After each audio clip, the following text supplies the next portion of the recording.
I was 19 years old when I realized the girl sitting across from me at a diplomatic table wasn't just another political prop. She was Kim Jong Un's daughter. And 3 months later, we were secretly planning a wedding that could either stop a war or start one the world would never recover from. You probably think that sounds insane. Trust me. So did I. Because when I first met her, I didn't see romance.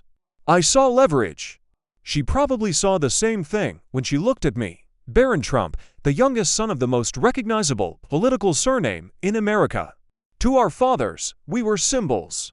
To the men circling them Putin, Xi, generals, advisors, billionaires, handlers, we were pieces on a board too large for either of us to control.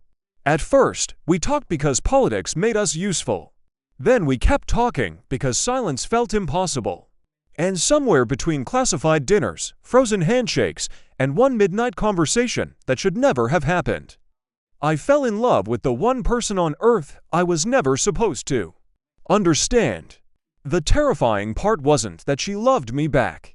The terrifying part was what we decided to do about it. Because once two children born into rival empires choose love over obedience, history doesn't stay in the past. It starts breathing in the room with you. And the night my father found out the red line between peace and catastrophe was suddenly no longer on a map. It was running straight through my heart. My name is Baron Trump. For most of my life, people looked at me the way people look at famous buildings, curious from a distance, certain they understand more than they actually do. If you grow up as the son of Donald Trump, you learn something very early. The room usually decides who you are before you open your mouth. To some people, I was privilege. To others, I was scandal by inheritance. To the media, I was mystery because I said less than everyone wanted. To political enemies, I was a symbol they could project onto. And to the people around my father, I was something else entirely. Potential. Not moral potential. Strategic potential. A surname with years still ahead of it. A face young enough to soften headlines. A son quiet enough to be shaped. That was the strange thing about being around power. Everyone talked about family like it was sacred, but treated it like infrastructure. That was my life in Washington, in Palm Beach, in New York, in every secure hall and gold-lit ballroom where important men said dangerous things with relaxed smiles. You want the truth? By the time I was old enough to understand global politics, I had already seen how it really worked. The public saw flags. The private room saw fear. Publicly, countries gave speeches about peace. Privately, they measured missiles, trade choke points, naval routes, election windows, leverage, succession. And behind all of that always was vanity. Vanity dressed as patriotism. Vanity dressed as order. Vanity dressed as strength. My father understood spectacle better than anyone alive. That is not praise or criticism.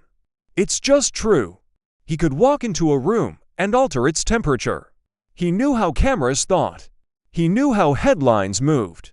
He understood that modern politics wasn't just persuasion. It was theater calibrated to emotion. But what most people missed was that he also understood something colder. Relationships between world leaders were often more personal than ideological. Insults mattered. Respect mattered. Humiliation mattered even more. That was how the shadows of Putin and Xi first entered my story, not as cartoon villains, not as cable news caricatures, but as invisible weather systems around my father's world. Their names floated through dinners, briefings, private calls, half-finished conversations near doorways. Sometimes I heard advisors say things like, "She is watching. Putin will test this. Kim won't blink first. Kim wants legacy. Legacy changes everything. Legacy." That word followed powerful men around like a second pulse. My father cared about victory. Putin cared about restoration. She cared about continuity and control. Kim cared about survival through bloodline. Once I understood that, I started seeing something no one had explained out loud. For men like them, family was never just family. Family was statcraft. That realization should have made what happened next less surprising. It didn't. The first time I saw her was not in a ballroom, not on television, not in one of those grainy speculation threads people build online when they want certainty from rumors. I saw her in Singapore. Not publicly. Not officially. And not where I was supposed to be. The trip itself had the strange feel all political travel has: half ceremony, half controlled chaos. People think major international meetings are built on confidence. They're not. They're built on nerves hidden beneath choreography. Every hallway has too many people pretending not to stare. Every cup of coffee tastes faintly like jet fuel and stress. Every smile is measured against what it might cost. I wasn't meant to be part of the core event. I was there as family presence, visible when useful, invisible when necessary. That had been my role for years. Stay polished. Stay discreet. Don't freelance meaning into the room. Fine. I knew how to do that. But late one evening, after the official day had ended and the security perimeter had softened into its overnight rhythm, I took a wrong corridor in the hotel annex reserved for secondary delegations and private holding rooms. That's the clean version. The real version? I was restless. Too many adults had spent the day speaking as if history belonged to them. I needed air, even if the air came from an overconditioned hallway under surveillance. I turned a corner and saw 3 security personnel where I hadn't expected them. Not American. Not local either. Their posture was different, contained, rigid, like men trained to occupy space without wasting motion. And between them, standing near a tall window with city light behind her, was a girl in a dark coat. Not a child exactly. Not quite a woman. Poised in that dangerous way some people are when they've been raised inside control, so complete it becomes their native language. She wasn't looking at the skyline. She was looking at me. For one strange second, neither of us moved. Then one of the guards shifted. Not much. Just enough. I should have left. Instead, I did something I still can't fully explain. I said, "You're not supposed to be here either." It was a stupid sentence. A reckless sentence. A sentence spoken by someone who mistook stillness for safety. One of the guards took a step forward, but she lifted her finger slightly without taking her eyes off me. He stopped. That was the first clue. The second was the way she answered. "Neither are you." Her English was careful and low, with the kind of precision that comes from being trained by excellent teachers in an environment where mistakes are noticed. The corridor felt narrower all at once. I looked at the guards, then back at her. "You speak English." She gave the faintest, almost smile. "You sound disappointed." "I sound surprised." That is the same thing, often. There was intelligence in the sentence, but not the performative kind. Not the kind people use when they want to impress. Hers felt like a blade she kept polished for private reasons. Then someone said my name from behind. "Baron." I turned. One of the advanced staff officers was walking toward me too quickly to be casual. When I looked back, her expression had changed, not frightened, not uncertain, but sealed. The smile vanished. The girl I'd spoken to for 10 seconds was suddenly replaced by someone trained never to leave emotional fingerprints. The officer reached my side. "Wrong hallway," he said lightly, in the voice adults use when what they mean is "move now." I nodded. As he guided me away, I glanced back once. She was still standing by the window, still watching. And one of the guards had turned just enough for me to see the lapel pin. North Korea. That should have been the end of it. A strange moment in a corridor. A story never told. A file swallowed by official memory. But the next morning, I saw a briefing packet open on a side table in a prep room, not mine, not meant for me, but visible long enough to catch a line that made my blood go cold. Family visibility assessment. Kim Jong Un accompanied by daughter in private delegation wing. No name. No age. No details. Just daughter. The world had already been speculating about her. Reporters, intelligence analysts, governments, media panels, everyone curious about the girl appearing beside Kim Jong Un at increasingly symbolic moments. The daughter some believed might matter to succession. The daughter many called Rue, though even that wasn't something publicly confirmed by Pyongyang. And I had just spoken to her alone in a corridor. Not for long. Not meaningfully. But enough. That night, I should have forgotten her. Instead, I kept replaying the look she gave me when I said she wasn't supposed to be there. It wasn't fear. It was recognition. Not of me specifically maybe, but of the same condition. A child of power watching another child of power and immediately understanding the prison in the wallpaper. A week later, back in the United States, I found myself listening more carefully when her father's name came up. Kim Jong Un. He floated through conversation like a live wire: missile tests, naval maneuvers, sanctions, military drills, back channel messages, what she might tolerate, what Putin might encourage, what markets might do if the wrong speech hit the wrong hour. My father talked about him the way strong men talk about each other when they are half rivals, half mirrors. Not soft, not simple, never dismissive. Then one evening at Mar-a-Lago, during a dinner crowded with donors, advisors, and too many men who mistook volume for influence, I heard something that changed everything. One of the foreign policy consultants leaned toward my father and said quietly, "If Kim is truly positioning the daughter, then symbolic family optics could become a channel." I kept my face blank. My father said, "Everything is a channel." The consultant smiled. "Some channels are history." That sentence stayed with me, because for the first time, I realized I might not have met her by accident at all.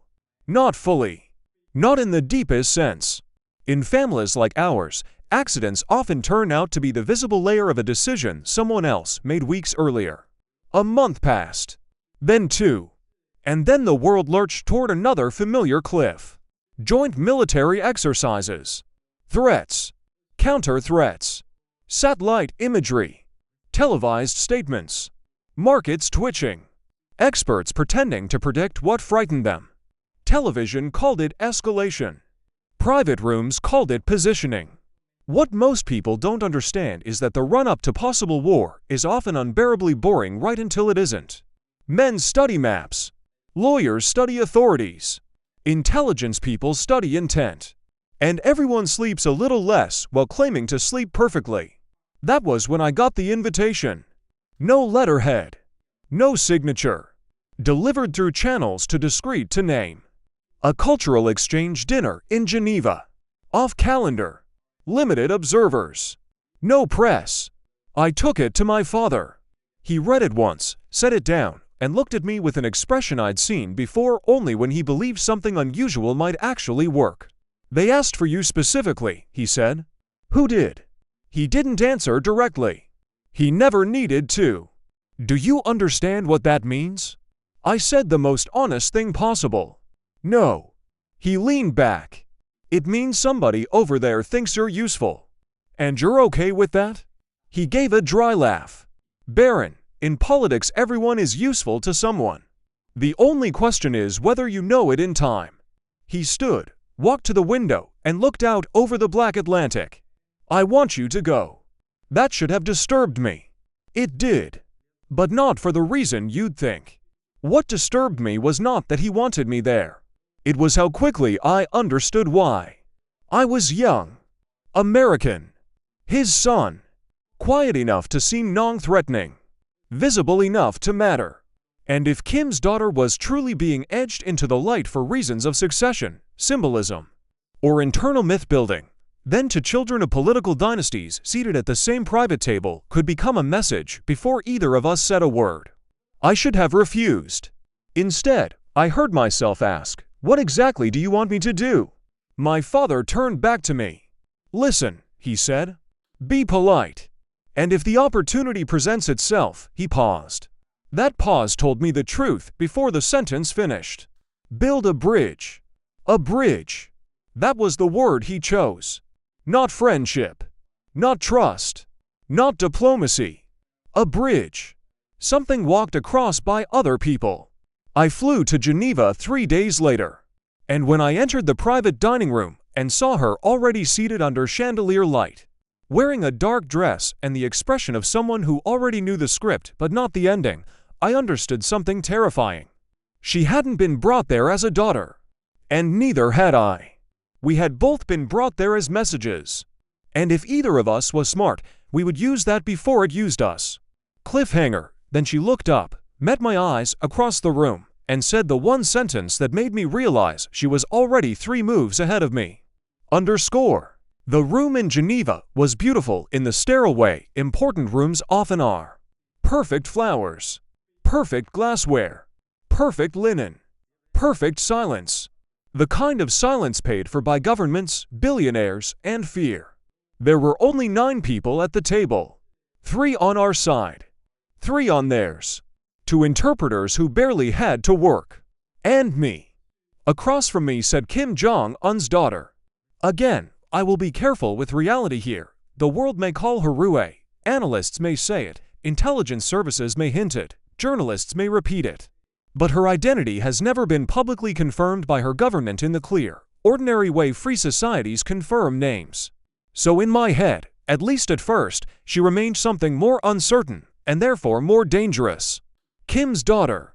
That uncertainty made her seem almost mythic. She looked younger than the atmosphere around her, and older than her face.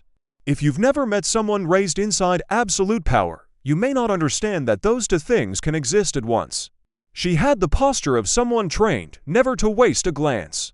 Every motion looked rehearsed, not because she was fake, but because spontaneity had probably never been safe. When I entered, everyone else stood by degrees. She stayed seated an extra second, then looked at me and said, in smooth English, "So, the bridge arrives." The room changed. Not visibly, but internally. A few people smiled because they thought it was charming.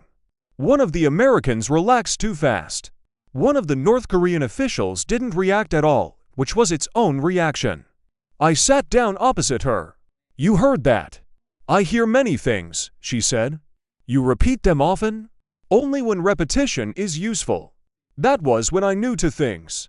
First, she was very smart. Second, this was going to be much more dangerous than anyone on either side realized.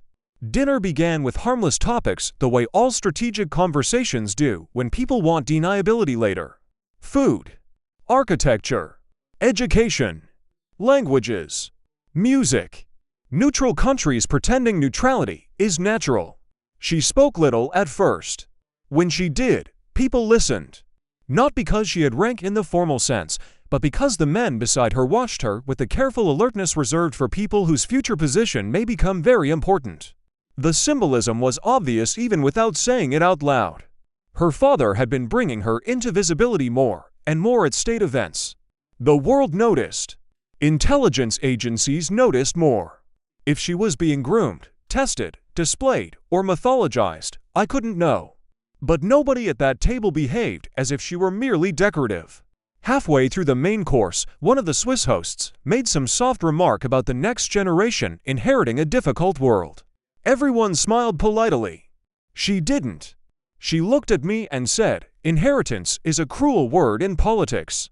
It assumes choice where there is none." The room went still enough for me to hear a fork touch porcelain. I answered before anyone could rescue the conversation. Sometimes choice exists. It just arrives late. The shadow of a smile returned to her face. That was the first honest exchange we had in front of other people. After dinner, the table separated into smaller clusters. That was expected. Strategic dinners are rarely about the meal. They're about the movement afterward, who drifts toward whom, who lingers, who pretends not to notice. I stepped out onto a terrace flanked by security and winter glass. A minute later, she joined me. Not alone. Never alone. But far enough from the others for privacy to become plausible. "Was your father serious?" she asked. "About what?" "You being a bridge." I leaned against the stone railing. "My father is usually serious when he appears casual." She considered that. "Yes. Mine too." Geneva below us looked unreal, city lights along the lake, black water, cold sky, the kind of elegance Europe does better than America because Europe has had longer to turn power into scenery. For a moment we said nothing. Then she asked, "Do you know what everyone in that room thinks?" "I'm guessing none of it is flattering." "They think we are proof." "Proof of what?" "That blood can be organized." I turned to face her fully. "That's bleak." "It is also true." The wind moved a strand of hair across her cheek. She tucked it back with a motion so small it felt intimate only because everything around us was so controlled. I said, "And what do you think?" She looked at the lake. I think they are testing whether symbols can behave like human beings long enough to be useful. I laughed softly before I could stop myself. That got her attention. What? You say things no one your age is supposed to say. She turned back to me. And you laugh like someone who is not permitted to. That line landed harder than she knew. Or maybe exactly as hard as she intended. We spoke for 12 minutes. I know because later I counted the recollection by the chimes from a distant clock and the arrival of one very nervous aide.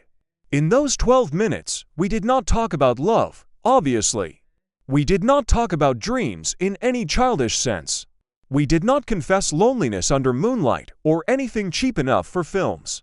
We talked about architecture first, then literature, then what it means to grow up inside a story other people think they already understand. She had read American novels. I had read too little Korean literature and admitted it. She said honesty was rare in political families. I said rarity did not make it valuable if it arrived too late. At one point she asked, "Do you believe your father wants peace?" There was no safe answer. So I gave the truest one I had. I think he wants a victory he can call peace. She absorbed that without surprise. After a moment she said, "That is more honest than most officials." What about yours? She looked straight at me. I think my father wants survival that cannot be humiliated. That may have been the first moment I truly saw her not as an instrument, not as a headline, not as a curiosity attached to a dangerous man, but as someone living inside the emotional weather of a father powerful enough to terrify continents. Children of immense men learn to read motive the way sailors read storms. We understand tone before content, silence before order, mood before policy. That recognition between us was not romance. It was something stranger. Alignment. Then the aide arrived. He didn't interrupt directly. People in those worlds rarely do. He simply appeared with urgency, arranged into politeness. She nodded once. Before she turned away, she said quietly, "You should be careful." "I usually am." "No," she said. "You are careful in public. I mean careful with me." Then she walked back inside. I should have heard that as a warning. Instead, I heard it as invitation. That was my second mistake. The first message came 4 days later. Not through any channel I can describe, and certainly not in the ridiculous ways people imagine intelligence-adjacent communication works. It was discreet, indirect, almost boring in design. A book arrived at one of the family residences as part of a diplomatic cultural exchange packet. Inside was a folded page with one line typed in English. "You were right. Choice arrives late." No signature. No threat. No explanation. I stared at the paper for a long time. Then I burned it. That also should have been the end. It wasn't. What followed were not love letters. They were conversations conducted in fragments over weeks. Careful. Sparse. Occasional. Sometimes a line about a book. Sometimes a question about American history. Sometimes a remark about weather in places neither of us had chosen to be. Sometimes silence for 10 days, and then one sentence sharp enough to keep me awake. We built a language out of indirection because directness was impossible. And in that language, politics came first. It had to. How does your father decide who is loyal? What frightens powerful men more, weakness or ridicule? Can public theater reduce private panic? Do sanctions change leaders or only populations? Why do American networks speak as if certainty were a virtue? Why do your newspapers speak as if ambiguity were weakness? You see what this was, right? Not flirting. Not at first. It was reconnaissance wrapped in curiosity. We were each trying to understand whether the other might someday become useful. A bridge. A channel. A human hinge between narratives built by men much larger than us. And for a while, that was enough. Then came the night it changed. It happened in New York. There was no summit, no official announcement, no spectacular headline. Just one of those strange semi-private international gatherings where billionaires, diplomats, strategists, philanthropists, and intelligence-adjacent people all circulate in the same few hotel floors pretending they are there for entirely innocent reasons. I had not been told she would be there. Maybe I wasn't meant to know. When I saw her again in a mirrored corridor outside a closed-door reception suite, I felt something inside me fall quiet and accelerate at the same time. She was wearing black. Minimal jewelry. Hair pinned back. Expression unreadable. For one suspended second, the months of messages between us became physical. Real. Not imagined. She spoke first. "You look disappointed." That line sounded better in Singapore. "So you remember?" "Yes." "That is dangerous." I said, "For who?" Her answer came too fast. "For both of us." That was the first moment politics stopped being enough to explain what was happening. We walked together through an art gallery on X secured for the event. Paintings washed us from expensive walls, while security men pretended not to notice the exact measured distance we kept between each other. She paused in front of a storm painting dark sea, ship nearly swallowed, horizon obliterated. "In my country," she said, "people are taught storms reveal discipline. And in mine, they reveal commentators." I laughed. She did too. A small laugh. A real one. The first I had heard from her. That sound changed me more than it should have. Because people raised under heavy symbolism rarely laugh without calculation in public. When they do, it feels like witnessing an escape. Later, in a side library no one should have let us linger near, she asked me something no one had ever asked that way. "Who are you when your father leaves the room?" Not what do I study. Not what do I want. Not what do I believe politically. Who am I when he leaves the room? I didn't answer immediately. Maybe because nobody had ever required that answer from me. Maybe because being Donald Trump's son had trained me to think of identity in gradients of visibility, not essence. Maybe because I already knew honesty with her felt more dangerous than deception. Finally I said, quieter than people expect. Less certain than they assume. More angry than I show. She held my gaze. Good. Good. I mistrust people with no private anger. What about you? She looked away first. That is not a question I am allowed to answer. But after a long silence, she added, I am more alone than I am permitted to appear. There it was. Not a confession exactly. More like a door opening 1 inch in a fortress wall. My pulse changed. Not because I pitied her. I didn't. Pity would have insulted us both. It changed because recognition can be more intimate than admiration. That night ended badly in the most predictable way possible. As we were leaving the library corridor, I saw 2 men at the far end, one American, one Russian. The Russian I recognized from photographs and background briefings, not a headline figure, but the kind of Kremlin-adjacent operative who always appears one layer behind the official version of events. The American was close enough to our side of the world to make my stomach tighten. They weren't approaching us. They were observing. Just long enough. Just opally enough to be understood. She noticed them too. The warmth disappeared from her face instantly. Go, she said. What? Now. What's wrong? Her voice dropped. Tonight was not as private as I was told. The Russian said something to the American. The American didn't answer. Both kept watching. I took a step closer to her. Did someone set this up? She looked at me with the cold clarity of someone who had just been reminded what her life really was.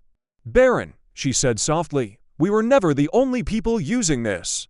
I left through a service exit with 2 Secret Service agents I had not seen arrive. On the drive back, nobody explained anything. They didn't need to. By morning, 3 different advisors in my father's orbit had suddenly become interested in where I'd been, who I'd spoken to, and whether any unusual lines of communication had presented themselves. That phrase told me everything. This was not casual anymore. My father did not confront me directly at first. He waited until evening. Then he called me into his study and asked, in the tone he used when friendliness was merely the velvet around strategy, "Do you like her?" Not, "Did you speak to her?" What happened? Were you compromised? Do you like her? I looked at him and understood the trap instantly. If I said no, I lied obviously. If I said yes, I gave him a psychological lever. If I hedged, he learned I was already emotionally uncertain. So I answered with a question.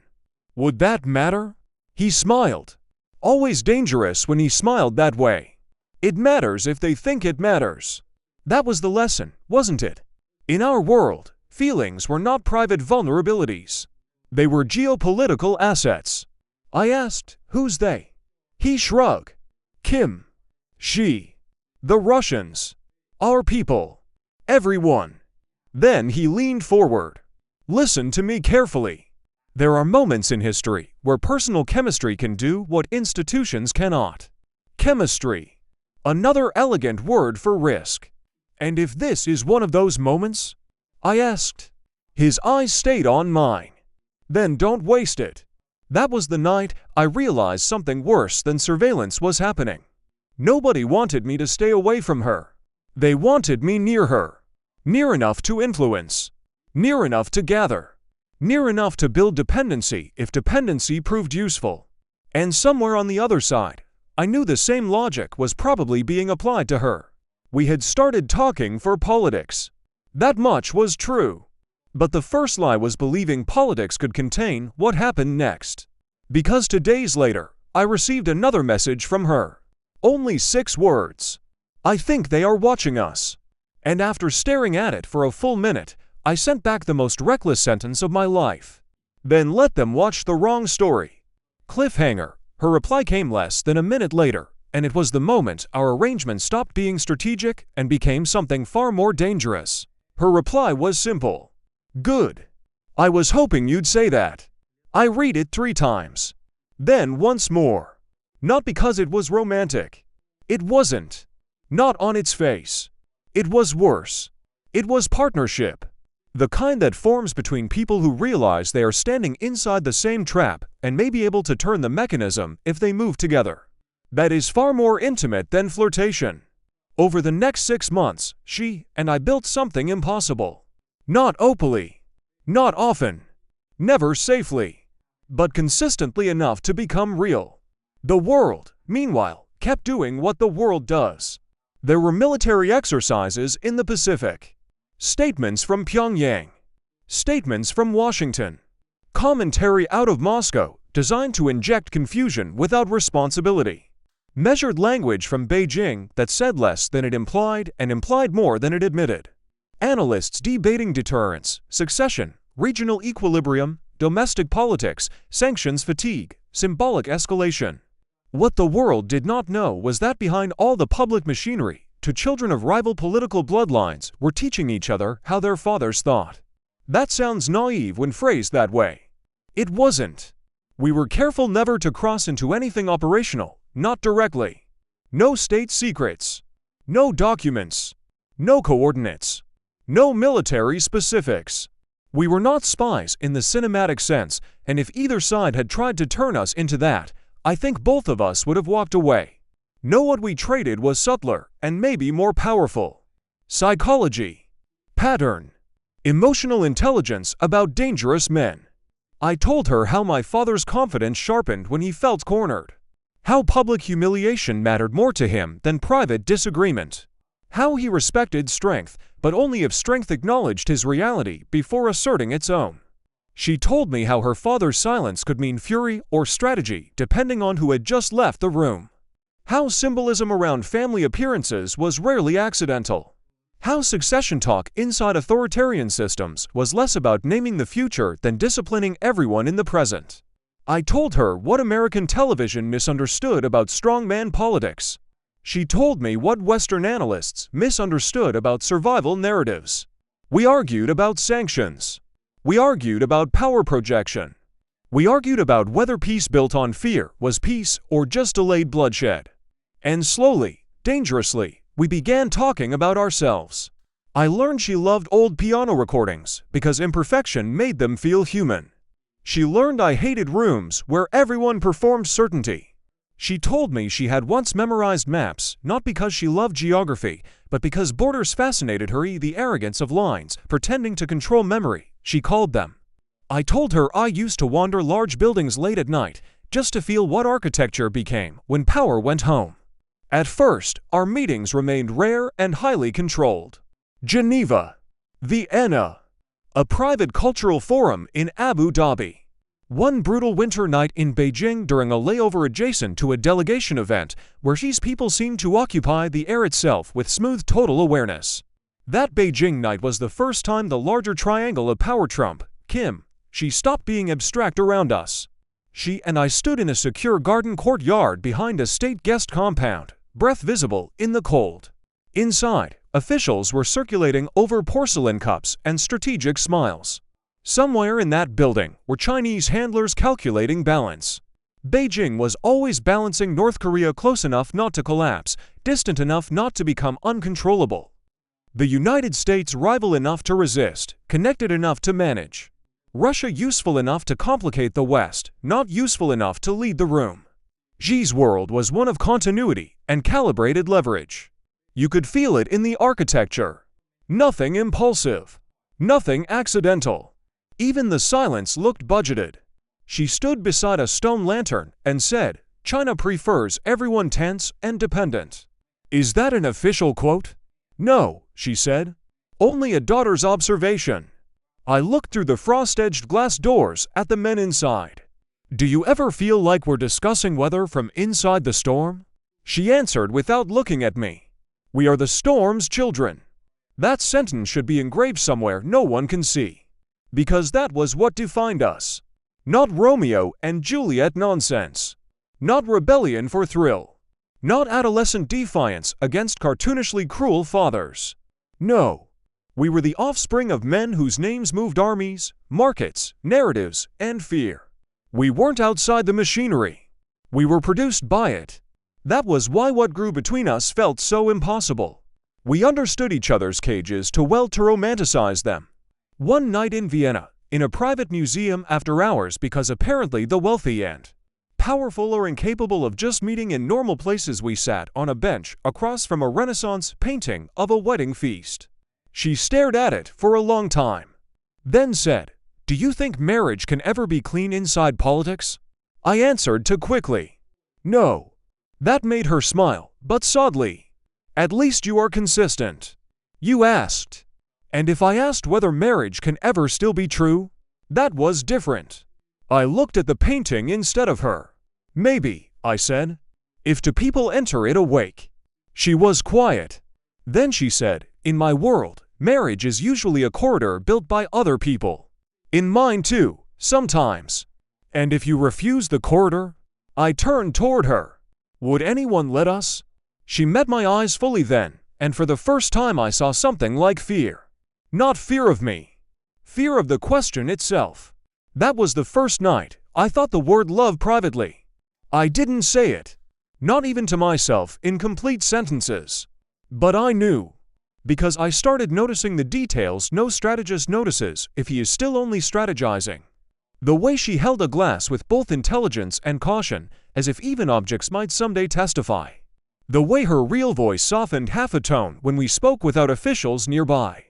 The way she watched exits automatically, then looked embarrassed whenever she realized I'd noticed.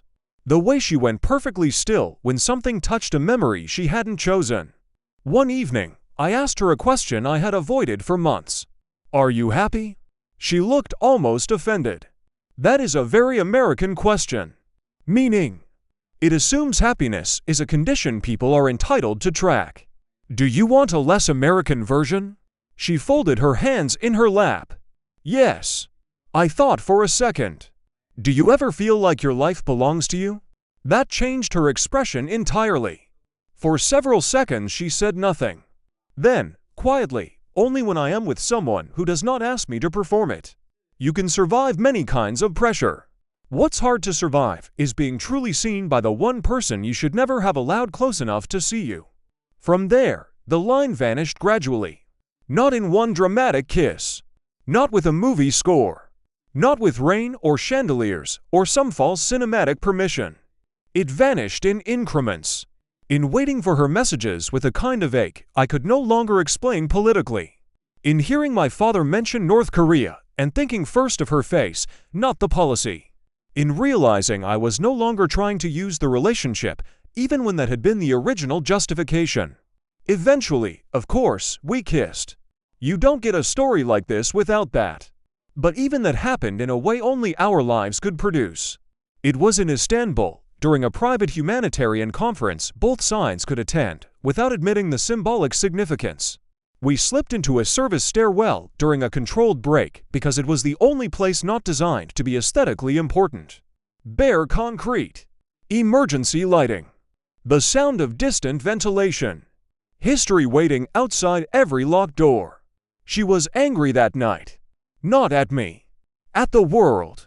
At the fact that one badly phrased military statement had triggered another round of public brinkmanship between our father's circles. At the fact that men in suits spoke casually about acceptable pressure while ordinary people in Seoul, Tokyo, and beyond lay awake wondering whether acceptable pressure might one day become fire. She said, "Do you know what I hate most?" "What?" "That everyone calls it strategy after they've made children afraid." I had no answer. So I did the only honest thing. I reached for her hand. She didn't pull away. Instead, she stepped closer and whispered, "This is how people like us make disasters." Maybe that should have stopped me. It didn't. I kissed her anyway. For 1 second, she stood motionless. Then she kissed me back like someone choosing something she already knew she was not allowed to survive. When we pulled apart, neither of us smiled. This wasn't relief. It was recognition. Everything had changed. She looked at me and said, almost angrily, "Now it is real." I said, "It was real before." "No," she said. "Before, it still had excuses." That was the night politics lost. At least inside us. Outside, politics remained undefeated. And because the world outside us remained what it was, our love did not make us reckless in the childish sense. It made us more exact. We knew the danger now. We also knew the opportunity. Because by then, something new had become visible even to us at our protected edge of the storm. The world wasn't just drifting toward another confrontation. It was drifting toward a confrontation driven by fathers obsessed with legacy. My father wanted a deal history would remember as strength. Her father wanted a future in which his line could not be erased or humiliated. She wanted regional control without explosive chaos. Putin watching, probing, benefiting from fracture wherever it advantaged Russia preferred tension among adversaries so long as it remained harvestable.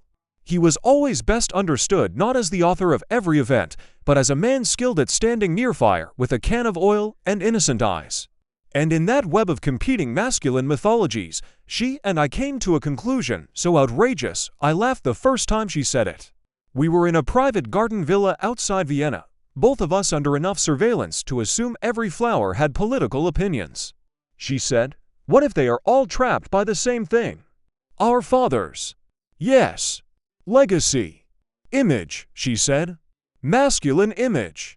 Dynastic image. Historical image. They all need a story that lets them step back without appearing to step back." I looked at her. "And..." She took a long breath. "And what if we give them one?"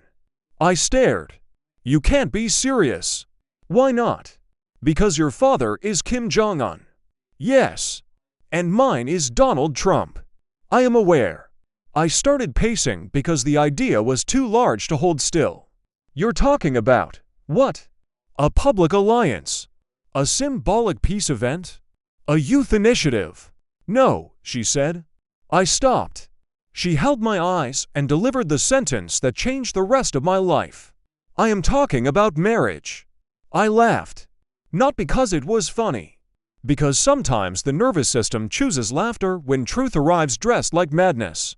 "You're serious?" "Yes." "That is insane." "Yes." "You think our fathers would accept that?" "No," she said. "I think they might accept what it allows them to say." That was the genius of it. Not the romance. The framing. If the son of Donald Trump and the daughter of Kim Jong Un were to publicly choose each other not as a treaty, not as an annex, not as ideology, but as family, then suddenly a de-escalation pathway could be sold not as retreat, but as historic transformation. Not weakness.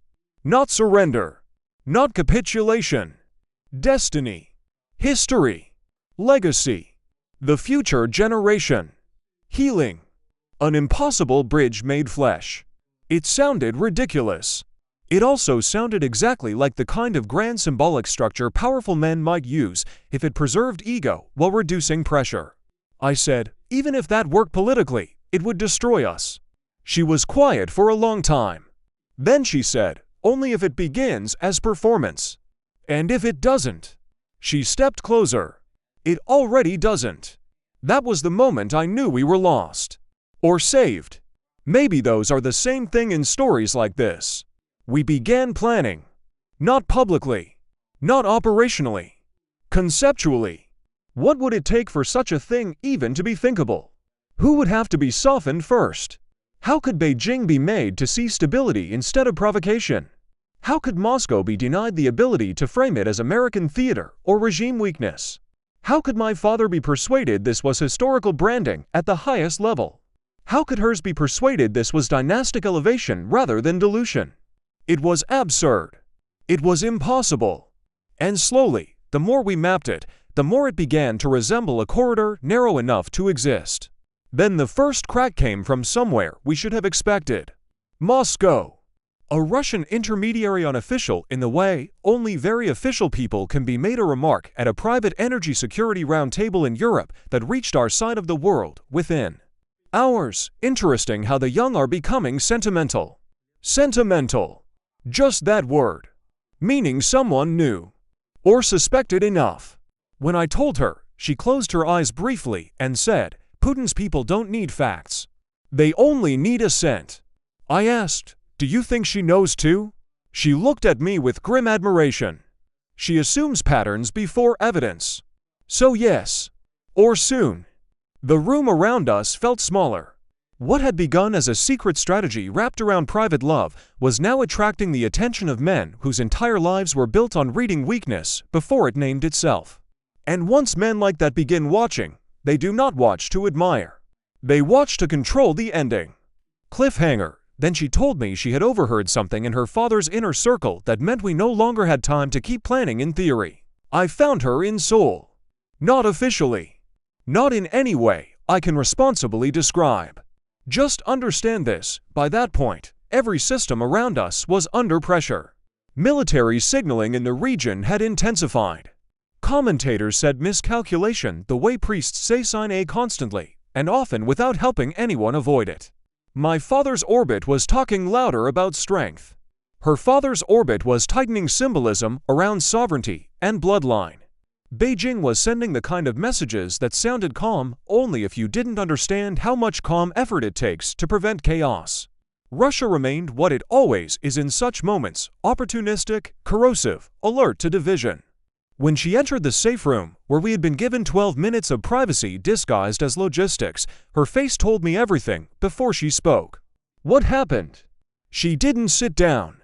I heard them discussing contingency language. My stomach tightened. What kind of contingency language? She swallowed once. That alone frightened me. The kind used when they think diplomacy may fail publicly, but cannot fail psychologically. That means nothing. It means, she said, my father's people believe humiliation is becoming more dangerous than confrontation. That sentence hung in the air like smoke. If you understand strongman politics, you understand what she meant. Leaders who build legitimacy around fearlessness can absorb difficulty. They can absorb sanctions, shortages, criticism, even strategic setbacks if framed correctly. What they cannot absorb easily is humiliation. Humiliation changes internal myth. Myth changes stability. I said, and your father? Her eyes met mine. He is becoming less patient. That was bad enough. Then she said, and I think your father is becoming more theatrical. I laughed once, without humor. That's not exactly rare. No, she said. But now it is aligning with danger. There it was. The converging disaster. My father escalating publicly because public escalation energized his narrative. Her father hardening because hardening protected his. She wanting control, not explosion, but unable to be seen as subordinate to American theater. Putin delighted by fracture among rivals, so long as Russia could exploit it or narrate it to advantage. And in the middle of it, to people who loved each other enough to understand that love by itself would save nothing. I said, tell me exactly what you overheard. She lowered her voice. One of the advisors said there may soon be no path left that allows all principals to maintain dignity simultaneously. I stared at her. That's what they're worried about. She almost smiled, but it died halfway. That is what powerful men always worrying about. Dignity. Not life. Not cities. Not orphans. Not ordinary families near militarized borders. Dignity. The image of themselves as the men who were not bent. That was the deepest obscenity of power. And it meant our impossible plan was no longer symbolic indulgence. It was structure. A possible off-ramp. Maybe the only one that allowed all sides to narrate retreat as transformation. I said, very quietly, then we do it. She stood motionless. Do what? We stopped discussing whether it's insane. It is insane. Yes. And dangerous. Yes. And if this fails, it won't just break us. It could make everything worse. I know. She looked at me for a long time. Then she said the most intimate sentence anyone has ever said to me. Say it clearly. So I did. We propose marriage. I expected the room to feel dramatic after that. Instead, it felt brutally practical. Because once we said it out loud as a decision instead of a fantasy, the problem became immediate. How? How do two children of hypervisible, hyperprotected, politically weaponized families introduce the idea of marriage without triggering instant strategic containment? You don't do it as romance first. You do it as narrative architecture. That was our conclusion. If we went to our fathers saying, "We're in love, let us be together," both men would hear weakness. But if we went saying, "History is offering you a legacy no force can purchase," that was different. To my father, I would frame it as the most unprecedented peace branding of the century, not appeasement, not concession, but American centrality to a transformation nobody else could have engineered. To her father, she would frame it as dynastic elevation, his daughter not hidden, not diminished, but elevated onto the world stage as the axis of a new historical arrangement that validated his line, rather than erasing it. She would need to see stability and face-saving continuity for the region. Putin would need to be denied narrative monopoly and kept outside the center of the new image. We hated how cynical that sounded. We also knew it was true. Because love between ordinary people can begin with truth and then negotiate the world. Love between people like us had to negotiate the world first so truth could survive long enough to breathe. The next 2 weeks were the worst of my life. I barely slept. Every conversation with my father became a minefield because once you know you're preparing to tell Donald Trump you want to marry Kim Jong Un's daughter, almost all ordinary speech begins to feel absurd. Markets moved. Networks screamed. Think tanks published. Officials briefed. Rumors circulated. One senior source after another declared confidence in deterrence, which is usually what people say when they are trying not to imagine failure. Then my father summoned me privately to Bedminster. When I arrived, he was alone on the terrace, jacket open, looking across the grounds with the expression he wore when thinking 3 headlines ahead. He didn't turn when he said, "You've been distracted." It wasn't a question. I've been thinking. Usually dangerous. I stood beside him.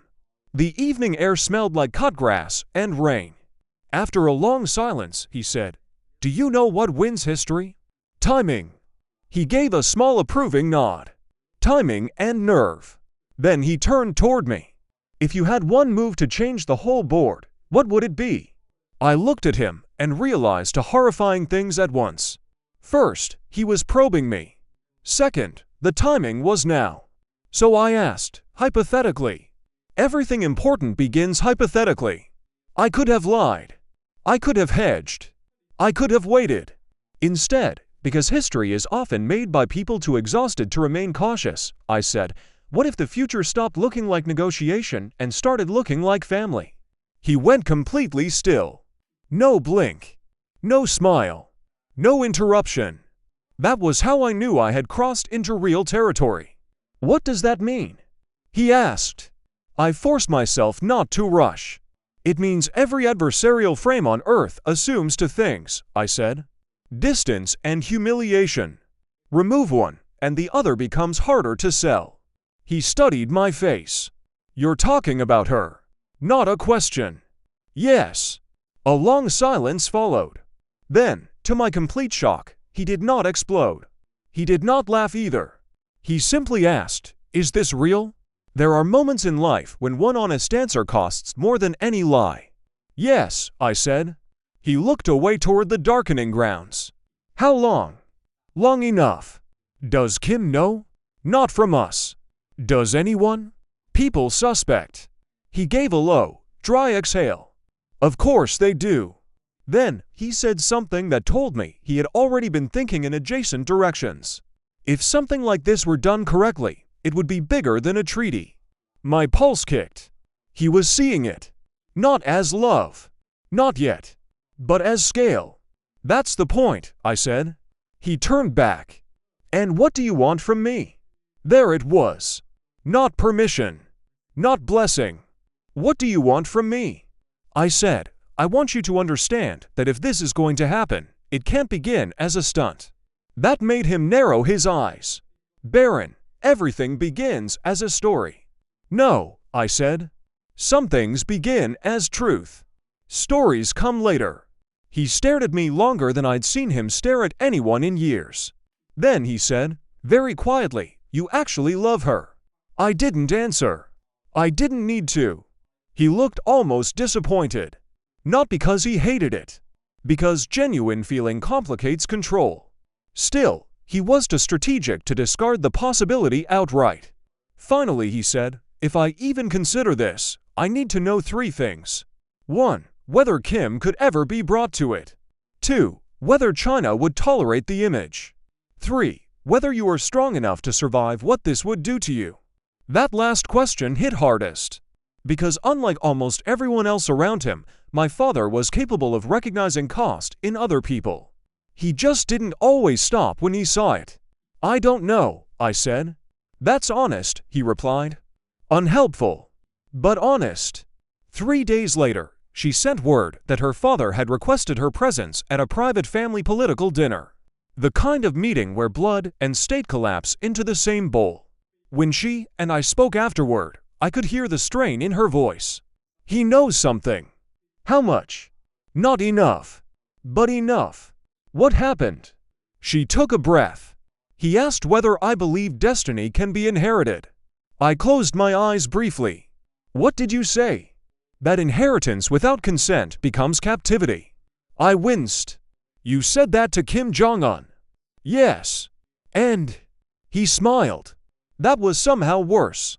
A smile from a father like hers could mean pride, suspicion, warning, or all 3 braided together.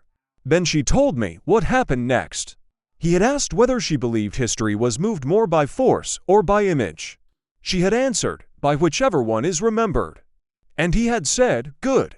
Then remember that family is the deepest image." When she finished telling me, my mouth was dry. "He's close." "Yes." "Close to what?" She answered in a whisper. "To understanding that I am no longer entirely his." That sentence broke something in me. Because until then, even inside the danger, I had been able to preserve a private illusion that our love was ours before it was theirs. Now that illusion was gone. The fathers were entering it. The machinery was turning. G's circle, meanwhile, had grown notably more interested in regional symbolic de-escalation frameworks, which is the kind of phrase bureaucracies invent when they want to touch something explosive with gloves on. Moscow-linked voices started seeding commentary about Western decadence sentimentalizing hard realities, which told me somebody wanted to kill the emotional legitimacy of what might be forming before it could be named. The trap was closing. So we did the one thing left. We decided to say it plainly. Together. In person. To our fathers. Separately at first, then if the world didn't combust in a controlled joint channel. The night before I was meant to speak to my father again, she and I had 1 hour in a secure villa outside Vienna. 1 hour. No flags.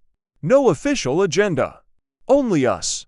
She stood by the window looking out at dark trees and said, "If this works, they will say we did it for history." Yes. If it fails, they will say we were children. Yes. She turned toward me. What will be true? I crossed the room and stopped inches from her. That I loved you before either answer existed. That was the first time I said it. Loved. Not in code. Not in implication. Out loud. Her face changed with such painful softness that I thought for one reckless second we might survive anything. I love you too, she said. And I hate that those words sound smaller than what this is. I touched her cheek. They're still true. Yes, she whispered. That is why I'm afraid. We kissed like people trying to memorize each other against history. And when she pulled away, she said, tomorrow decides whether we belong to ourselves. I should have said something brave. Instead, I told the truth. No, I said. Tomorrow decides whether they let us. Cliffhanger. The next day, I told my father I intended to marry her, and his answer was not what terrified me most. What terrified me most was the phone call that came 10 minutes later from Beijing.